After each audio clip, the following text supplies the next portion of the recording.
Hello everyone, welcome back. Today I'm practicing using my rifle and my pistol from inside a truck. Okay, there's a small truck, it's got a single cab.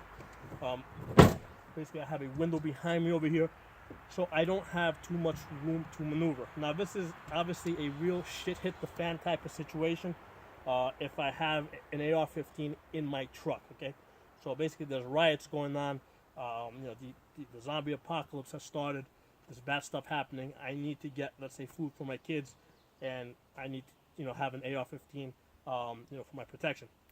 So in this scenario, basically, I'm driving along, and I've got somebody in front of me, perhaps to the sides of me, and basically this guy's shooting at me, perhaps because they want the truck, whatever. Again, this is a shit hit the fan type of situation. The best thing to do, obviously, is use the truck to drive away if I can. But if I can't, I need to return fire. Now, basically, bullets travel both ways through the glass, okay? This guy's shooting at us through the glass. The fastest, easiest thing for us to do is shoot back through the glass at this person. The glass is going to deflect the bullets a little bit, but especially with a .556 caliber at the distance that it's traveling, at the speed that it's traveling, it's not going to deflect that much, okay?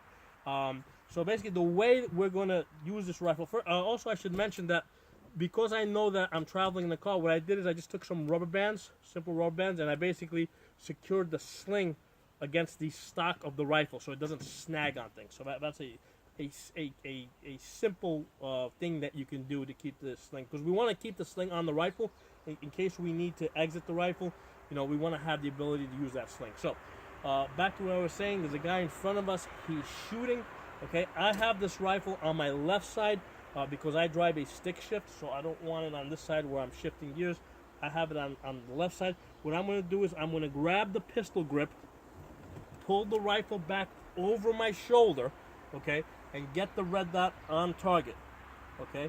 And basically what I'm going to do is I'm going to fire right through the windshield at the target. With the rifle's basically resting on top of my shoulder. It's not up against my shoulder. Actually, if I wanted to, I can even use the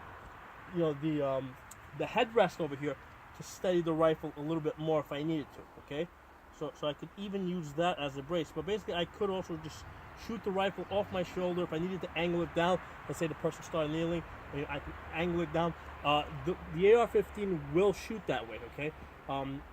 It's better, of course, if it's braced against your shoulder, but it will fire if you have the stock up in the air. Now, from this position here, I can basically get all the way to here, okay?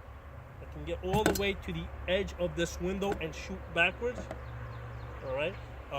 What I can also do is I can push the gun forward. I can come to this side here, okay? And then it really helps having a red dot because it's really easy getting the, getting on target. And I can turn the gun all the way back and shoot almost to the back corner of this truck using the red dot, okay? And if I need to, I can manipulate it back and forth like this, okay? I have the stock fully extended here. I'm doing that more for demonstration purposes. Okay, I probably would collapse the stock if I was in this situation in real life. The stock is really easy and fast to collapse, but I wanted to demonstrate that it's really easy. Even in these tight spaces, you can't pull the rifle over your shoulder and basically work it within the truck to get where you need to go. Somebody might ask, why not use a handgun? Okay, here's the thing: the rifle is still going to be more accurate than the handgun. I mean, it's always the rifle is always going to be a better weapon to use. The pistol is basically our backup. Now, let's say I don't have the rifle; I only have a handgun. Okay, with the handgun, again, I would shoot through the windshield. The first shot or two may deflect, or the windshield may deflect them a little bit, but that's why you have 15, 17 rounds in your magazine. With two, and I'm gonna always stay two hands on this pistol.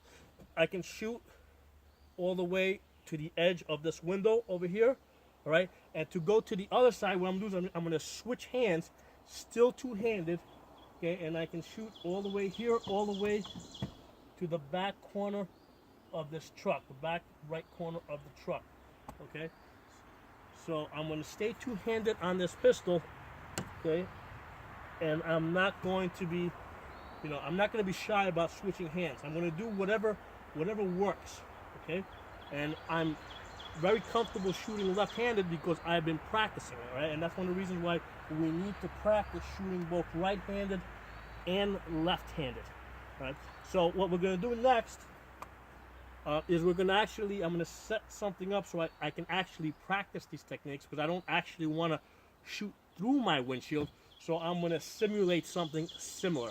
We'll talk to you guys in a few minutes.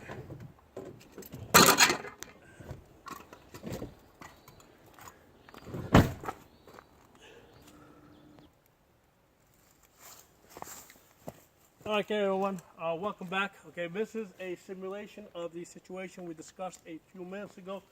As you can see, here is a better view of the rifle. I just have this sling wrapped up in 2 rubber bands, cheap rubber bands. You can just rip them right off, easily replace them.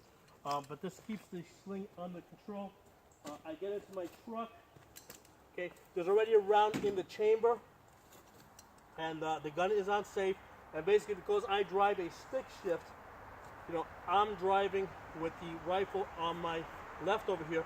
The rifle's basically, resting against the seat. Obviously, it's not going to stay there right now because I don't have a seat that extends past there. So this is my dashboard. The window would be here, okay? So what I'm going to practice doing is, from this position, I'm going to practice pulling the rifle up, pulling it back, okay? And what I want to be careful not to point the gun into my knee. So as I pull it back, I'm going to point the muzzle into the dashboard, okay? I'm coming back over my shoulder. I'm coming forward, taking the gun off safe.